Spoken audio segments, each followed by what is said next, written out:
बिस्मिल्लाहिर्रहमानिर्रहीम। मैं खुदाए बुजुर्गों बरतर को हाजिर नाज़िर जानकर हलफ उठाता हूँ कि मैं खत्म नबूवत सल्लल्लाहु अलैहि वसल्लम पर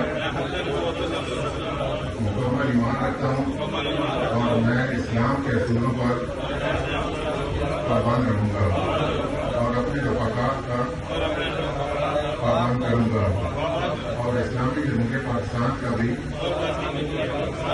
वफादार रहूँगा।